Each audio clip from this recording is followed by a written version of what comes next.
fire for God, or you're refreshing like that cool water when you're thirsty, cool fresh water, when you need a nice cool shower.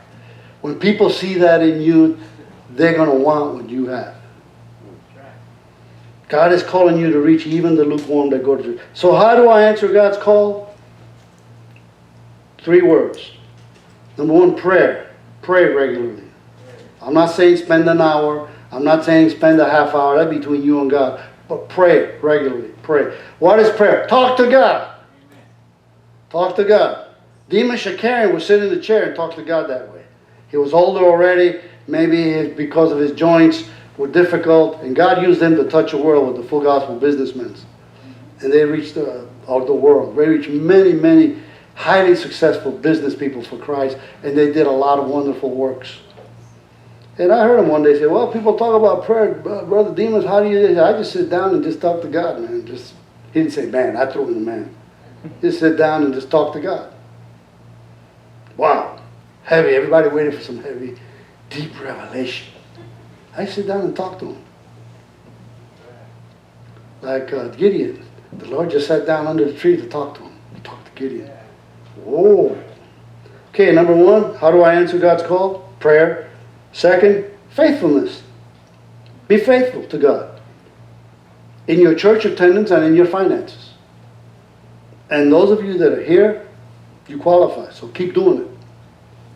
Keep doing it. And the 3rd thing is involvement.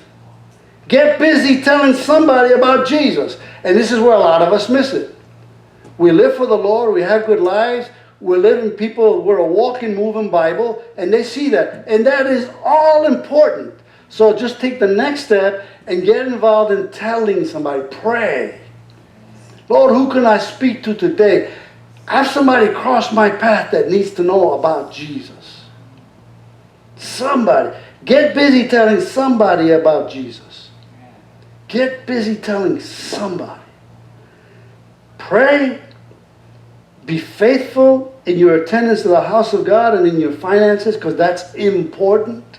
God sees that. And get involved, get busy telling somebody about Jesus. If you pray, God will put those appointments together. I remember in years gone by, it was hard. Who do I tell? But then I learned, every day I get up and I pray. When I worked at Lucky Stores for all those years, I would pray. And one day, God started opening things up for me. People were coming out of the woodwork to ask. I mean, I didn't have to hunt them down. They were hunting me down. People used to make fun of me because I take my Bible or I witness or whatever. I'm telling somebody about Jesus, and somebody come, oh, Sam, come on. And I just smile at them. You know, I would say, bless their darling hearts and their stupid head. But I just ignore them. Because then the day would come when they would come and ask.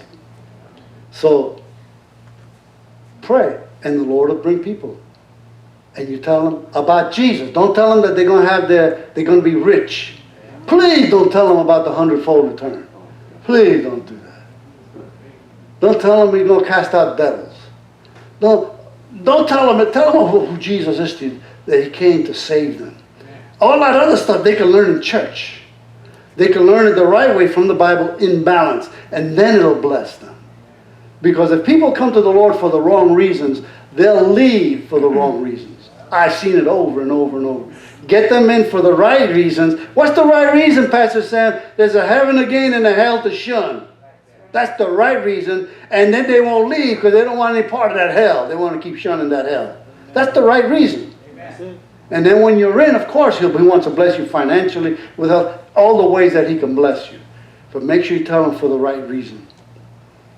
Because of this present day situation that they call COVID-19, and I'm not trying to belittle it, but I was going to ask you for a commitment. You can turn that off now. Thank you so much, Josh.